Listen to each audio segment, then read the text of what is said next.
आज का ये संवाददाता सम्मेलन जिसमें हमारी पार्टी के जिला अध्यक्ष सूरज जी, पार्टी के हमारे जिला के प्रवक्ता इम्तियाज जी सहित तमाम लोग, हम लोग इस बात के लिए आए हैं कि कल हमारी पार्टी का व्यावसायिक व शिक्षा प्रकोष्ठ का 1 दिवसीय प्रशिक्षण शिविर है।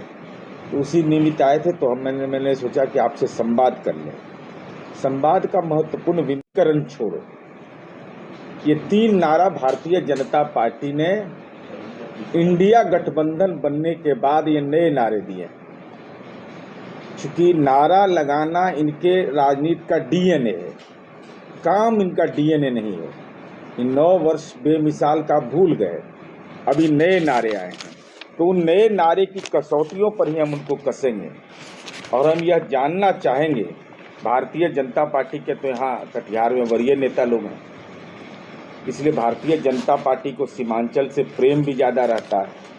हालांकि वहाँ के लिए कुछ करें या न करें, वो सदाचारी हैं कि ब्रह्मचारी हैं, उन पर जो भ्रष्टाचार के आरोप लगे थे उसके बारे में आपको क्या कहना है? वो 15 में शामिल हो गए, उसके पहले और दुनिया के अंदर इन्होंने बदनाम किया था हिंदुस्तान को। लोएस बर्गर स्कैम में इन्होंने दुनिया में भारत को बदनाम किया। नारायण राणे, अजित पवार, महंत चांदनाथ,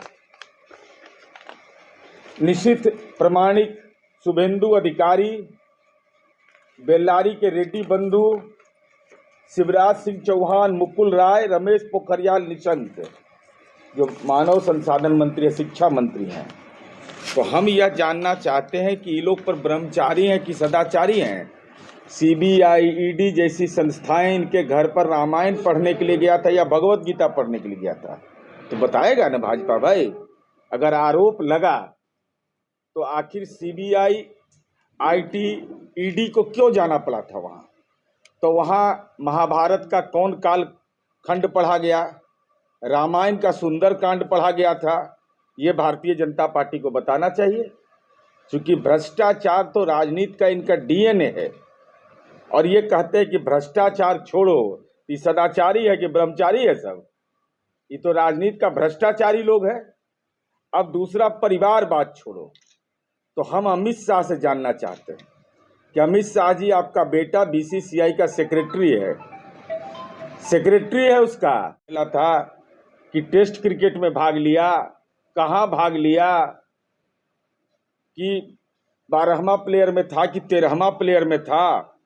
तो परिवारवाद का इससे बड़ा स्वरूप क्या होगा कि अमित शाह का बेटा बगैर क्रिकेट खेले हुए बीसीसीआई बोर्ड का सेक्रेटरी बन जाता है? और हम भारतीय जनता पार्टी कहती है तुष्टीकरण छोड़ो।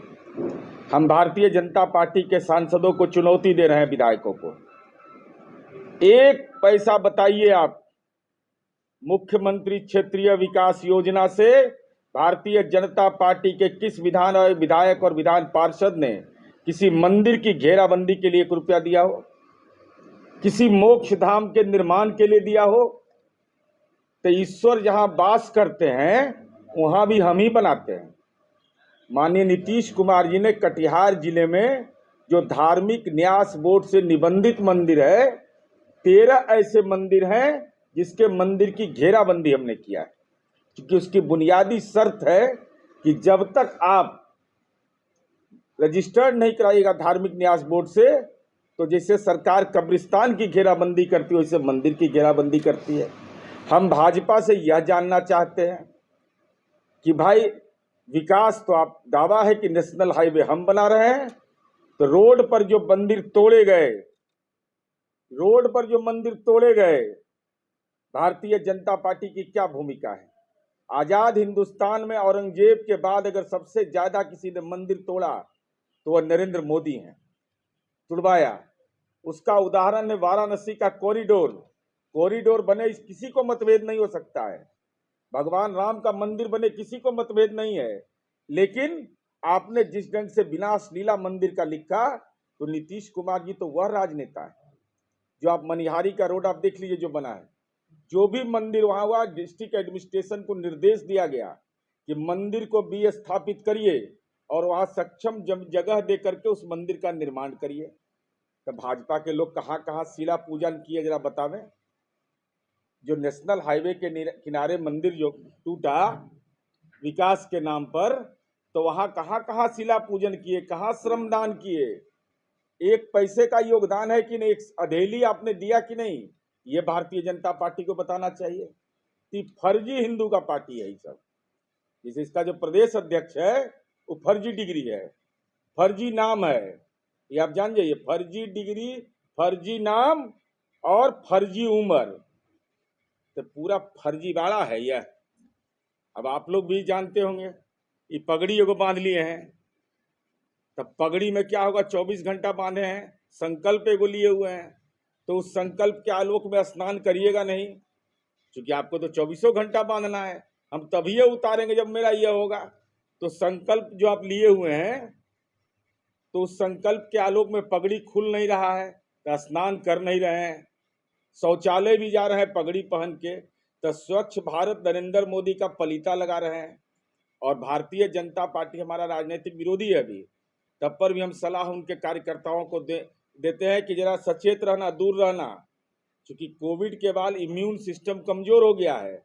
तो आपके प्रदेश अध्यक्ष की पगड़ी में इतनी गंदगी आ गई होगी कि हो सकता है कि आप संक्रमण के शिकार हो जाइए। तो जरा भाजपा के कार्यकर्ता को हम सचेत कर रहे हैं, बिना सलाह मांगे, कि सचेत रहिएगा। हो सकता है कि आपको कहीं इम्यून सिस्टम आपका प्रॉब्लमेटिक नहीं हो जाए, आप परेशानी में नहीं पड़ जाइए। और साथ ही साथ हिम्मत करके भाजपा का नेता बताए कि सम्राट चौधरी का नाम सही क्या है। सम्राट चौधरी नाम सही है, सम्राट चौधरी मौर्य सही है कि राकेश कुमार सही है। और इस सावन महीना है, अगर हिंदू है भाजपा का नेता, तो पूजा करते महादेव के, तो हमको जरा बताइए कि पीएफसी कौन सब्जेक्ट होता है। पीएफसी कौन सब्जेक्ट है हमको पता नहीं चला। पीएफसी कामराज यूनिवर्सिटी कहाँ है यह बता दीजिए, और कैलिफोर्निया पब्लिक यूनिवर्सिटी कहाँ है। ये तीन हमारा भाजपा से मांग है कि तीनों का लोकेशन बताइए, कहाँ पर है, ये डिग्री कहाँ से लिए, कहाँ से इन्होंने इंटर पास किया। चौथा सवाल है, कहाँ से बीए किया, कहाँ से एमए किया।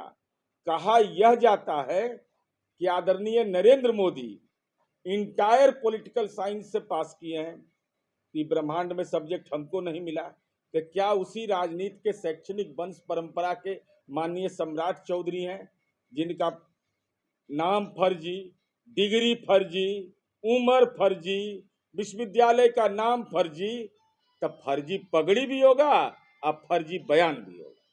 हो गई है बीजेपी और अन्य दल नेता वहां पहुंच रहे हैं और बोल रहे हैं कि पुलिस की जो थ्योरी है वो बिल्कुल गलत है, उसको सवालिया निशान लगा है। आपका क्या कहना है?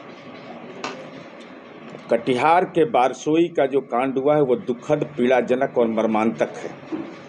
जिला प्रशासन ने जो अद्यतन जानकारी दी है, सीसीटीवी फुटेज के आधार पर यह कहा गया है कि अपराधी के गोली से वो दुखद मौत हुई है, गोली चलाने वाले से। अब जिला प्रशासन की ये विहित जिम्मेवारी है कि आप उनकी शिनाख्त करिए, वो कौन है, उसके पीछे कौन लोग खड़े हैं, यहाँ तक जिला प्रशासन का दायित्व है। केवल यह बोल देने से काम नहीं चलेगा कि कौन किसने गोली चला है। गोली चलाने वाले को आइडेंटिफाई करना, और उसके अगर कोई साजिश है तो उसका भी पर्दाफाश करना। और हम भारतीय जनता पार्टी से यह जानना चाहते हैं, हम उनसे यह जानना चाहते हैं कि भाई लाठियाँ खाली चलाइएगा कि ज्ञान भी कुछ है। अगर आपको जिला प्रशासन की जांच पर भरोसा नहीं है तो आपको यह अधिकार है कि आप न्यायालय जा सकते हैं। क्या डॉक्टर भीमराव अंबेडकर के संविधान पर इनको भरोसा नहीं है?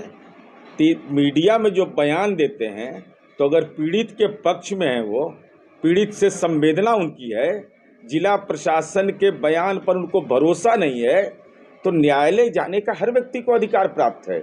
और भाजपा के तो बहुत अच्छे अच्छे वकील हैं जो बेरोजगार हो गए हैं, तो ये लोग क्या कर रहे हैं?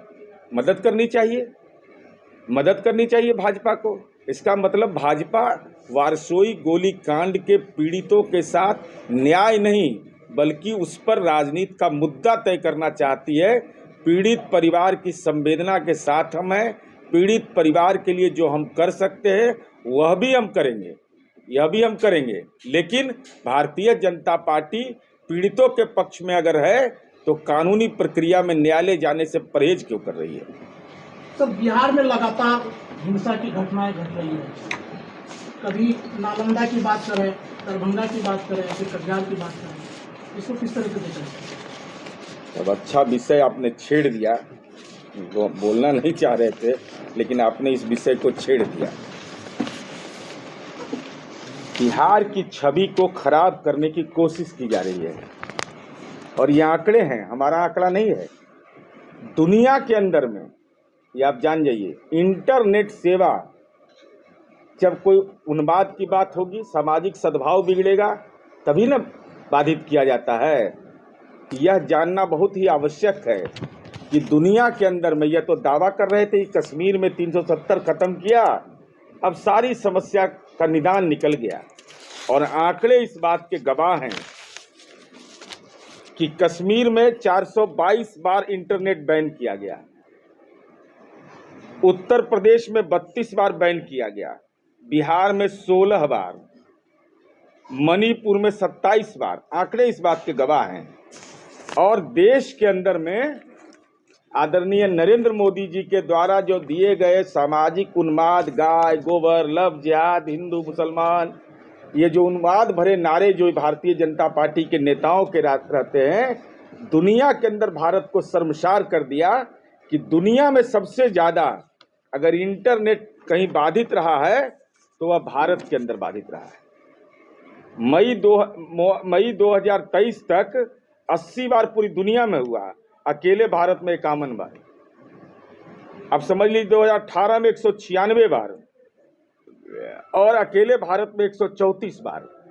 तो इसका मतलब है कि सामाजिक सद्भाव बिगाड़ने की कोशिश की जाती है और इसका कारण साफ है कि जो लोगों के जीवन दशा में बदलाव की कोई चिंता इनको नहीं है, हिंदुओं को रोजगार मिल जाए इसकी कोई चिंता इनको नहीं है, हिंदुओं के मंदिर जो हैं उसको हम तोड़ डालें इसकी चिंता है, लेकिन हिंदुओं का मंदिर बना दे इसकी कोई चिंता भाजपा उस बात की है। तो ये आंकड़े इस बात के गवाह है कि सामाजिक उन्माद पैदा करने की और धार्मिक उन्माद पैदा करने की जो कोशिश होती है, जिसमें बिहार को भी मुकाबला करना पड़ रहा है, तो इंटरनेट बैन होता है, लेकिन उसमें भी हम कम हैं। ये भाजपा शासित प्रदेश में ज़्यादा है। इसका मतलब सीधे तौर पर है कि भारतीय जनता पार्टी और आरएसएस उन्माद पैदा कर रही है और भाषाई उन्माद पैदा करने से समाज के अंदर तनाव होता है। तो इस सरकार की जिम्मेवारी है। और यह भी जानिए, आदरणीय सर्वोच्च न्यायालय के निर्देश के बावजूद केंद्र सरकार ने इसके लिए कोई एसओपी नहीं बनाया है। देश का एकमात्र राज्य बिहार है, माननीय मुख्यमंत्री नीतीश कुमार जी हैं, जिन्होंने एसओपी बनाया कि इंटरनेट कब बैन किया जा सकता है, जबकि सुप्रीम कोर्ट का निर्देश था। तो इनको केवल वोट की सियासत से मतलब है। तो भाई, जब इंटरनेट बैन करने में आप टॉप कर रहे हैं तो आप विश्वगुरु इस मामले में है ना, बनने का आपका है ना कि सामाजिक तनाव फैलाओ, धार्मिक तनाव फैलाओ। और हम भाजपा से यह जानना चाहते हैं कि आखिर कश्मीर में धारा 370 खत्म करने के बाद भी आज क्यों वहां पर इंटरनेट बैन करने की जरूरत पड़ रही है, ये भाजपा को बताना चाहिए। रामदास अठावले आए थे बिहार, उनका कहना है कि राजनीति में कुछ भी हो सकता है। को इस बात का एहसास है, वो सहयोगी दल में है। तो भाजपा जो इंडिया से भयभीत हो गया है ना, इंडिया से जो भयभीत हो गया है, अब तो इंडिया से भी परहेज है भाजपा को। कह रहा है कि इंडिया हम नहीं बोल सकते, विपक्ष बोलेंगे। तो ये तो डॉक्टर भीमराव अंबेडकर का अपमान है। 18 सितंबर 1948 को डॉक्टर भीमराव अंबेडकर के द्वारा पेश प्रस्ताव है संविधान सभा में, इंडिया दैट इज भारत। तो चूंकि भाजपा के लोग की वैचारिक विचारधारा हिटलर से मिलता है, इसलिए हम तो कहेंगे अगर इंडिया बोलना आप नहीं चाहते हैं, भारत बोलना नहीं चाहते हैं, तो जल्दी से हिटलर जहाँ का रहने वाला था जर्मनी पहुँच जाइए, क्योंकि हिंदुस्तान की मिट्टी से आपको कोई लेना देना नहीं है। और रामदास अठावले जी ने जो बयान दिया है, वह बयान यह उन्होंने दिया है कि नीतीश कुमार जी के काम की प्रशंसा की है, यह भी कहा है उन्होंने। और साथ ही साथ उन्होंने कहा है कि आप महाराष्ट्र मत जाइए, जो मैंने बयान उनका सुना है। इसलिए वह सलाह दे रहे थे हमारे काम की प्रशंसा। तो अब जिसे भारतीय जनता पार्टी को राजनीतिक रतौंधी या राजनीतिक दिनौंधी दोनों है। अभी नीति आयोग की रिपोर्ट आई है और नीति आयोग की रिपोर्ट में कहा गया है कि गरीबी दूर करने में बिहार देश में सबसे अव्वल है, सबसे देश में अव्वल है। और भाजपा क्या बोल रही है कि केंद्र का सरकार का पैसा है इसलिए अब बिहार विकास कर रहा है। दूसरी तरफ भाजपा के नेता बोलते हैं कि बिहार का विकास नहीं हो रहा है। इसी की इसलिए हम कहते हैं कि राजनीतिक दिनौंदी है कि राजनीतिक रतौंदी है, ये हमको पता नहीं चलता है। इसलिए नीतीश कुमार जी इंडिया मुहिम के नायक हैं। हम प्रधानमंत्री के उम्मीदवार नहीं, हम कोई भी पद के उम्मीदवार नहीं, हम विपक्ष की आवाज़ हैं। और हमने जो विपक्ष की आवाज़ 45 MLA की पार्टी है और नरेंद्र मोदी, अमित शाह सब के पेट में इतना दर्द है नीतीश कुमार जी के इस फैसले से कि भाजपा बेचैन है। इसलिए रामदास अठावले जी तो खुद परेशान है। उनकी तो परेशानी यह है कि जगजीवन राम के नाम पर बाबू जगजीवन राम छात्रावास योजना बंद कर दिया। डॉक्टर भीमराव अम्बेडकर का जो सेंट्रल हॉल में चित्र था वो बंद कर करके अंग्रेज से 5 बार माफ़ी मांगने वाला सावरकर का चित्र लगा दिया। तो अठावले साहब तो खुद परेशान हैं। तो परेशान आदमी के सलाह पर प्रतिक्रिया देने की क्या जरूरत है? बिहार सरकार मंत्रिमंडल के विस्तार कब तक करने जाए? अब इस संबंध में देखिए, हम पार्टी के प्रवक्ता हैं। मंत्रिमंडल का विस्तार माननीय मुख्यमंत्री का विशेषाधिकार है और महागठबंधन के घटक दल के शीर्ष नेताओं का अधिकार क्षेत्र। पहचान करके अगर आपने ये प्रथम दृष्टया यह पाया है कि गोली चलाई गई है तो वह व्यक्ति कौन है और उस व्यक्ति की गोली से अगर उसकी मौत हुई है, ये तो वैज्ञानिक अनुसंधान का नतीजा है। तो हम तो उम्मीद करते हैं और ये कर्तव्य भी है जिला प्रशासन का कि जल्द से जल्द इसका निदान करिए कौन है गुनाहगार, और गुनाहगार के पीछे कोई अगर मंशा किसी की है तो उस साजिश का भी पर्दाफाश करे जिला प्रशासन। बीजेपी के प्रदेश अध्यक्ष लगातार हमलावर है सरकार, बिहार सरकार पर, और वो कह रहे हैं कि जो है बिहार में फिर से जंगल राज वापस हो गया है। अरे भाई, तो इससे बड़ा कोई जंगल राज का तो हम बता दिए, पूरे देश के अंदर में राक्षस राज कायम कर दिया। तो दुनिया के अंदर में भारत की बदनामी हो गई कि इंटरनेट बाधित करने में हम दुनिया में सबसे अव्वल हो गए। और भाजपा के प्रदेश अध्यक्ष पर हम कोई टिप्पणी इसलिए नहीं करते हैं कि इनका कौन है नाम सही, भाजपा बताए। सम्राट चौधरी मौर्य हैं, सम्राट चौधरी हैं, राकेश कुमार हैं, इनका उम्र 32 साल के, कामन साल की कौन उम्र है, और इनका डिग्री कहाँ का है जरा भाजपा बताए, कहाँ का डिग्री है ये? PFC कौन सब्जेक्ट होता है? PFC कामराज यूनिवर्सिटी कहाँ है? कैलिफोर्निया पब्लिक यूनिवर्सिटी कहाँ है? सूर्य भगवान के पास है कि चंद्रमा के पास है? कहाँ है? मंगल ग्रह पर है? ये कहाँ है बतावे भाजपा? तो जिसका डिग्री फर्जी, जिसका उम्र फर्जी, जिसका नाम फर्जी, और उसको मानहानि का मुकदमा भी हम पर करने का हिम्मत नहीं हो रहा है, इसका मतलब 56 इंच का कलेजा भी फर्जी। तो जब ये सब फर्जिए है तो फर्जी बयान वाला पर प्रतिक्रिया क्या देना जरूरत नहीं। तो हिम्मत है तो भाजपा पर मानहानि का मुकदमा करे। मैं पूरे साक्ष्य के साथ बोल रहा हूँ। शकुनी चौधरी के बेटा का नाम 3, उम्र अलग अलग, विश्वविद्यालय फर्जी। अगर पक्का हिंदू है भाजपा वाला और सरस्वती जी की आराधना करता है तो बताए कि सम्राट चौधरी कहाँ तक डिग्री लिया है, इंटर कहाँ से किया, BA कहाँ से किया, MA कहाँ से किया? ये डिलीटेड डायरेक्ट कर गए, बताइए। तो जिसका डिग्री फर्जी हो तो उसका बयानो फर्जी होता है। मुख्यमंत्री नीतीश कुमार भी इस्तीफा की मांग कर रहे हैं। कौन? उन्हीं के पैरवी से बने हैं क्या? मैंने उन्हीं के कहने से बने हैं? वो तो बेचारे जाप करिए रहे, सावन में रुद्राभिषेक करिए रहे कि नीतीश कुमार जी हट जाएं। जब तक नीतीश कुमार जी राजनीति में सक्रिय हैं, कोई प्यार करे या घृणा करे, पेट में दर्द हो या माथा में दर्द हो, बिहार की जनता के जनादेश के आलोक में काम करते रहेंगे।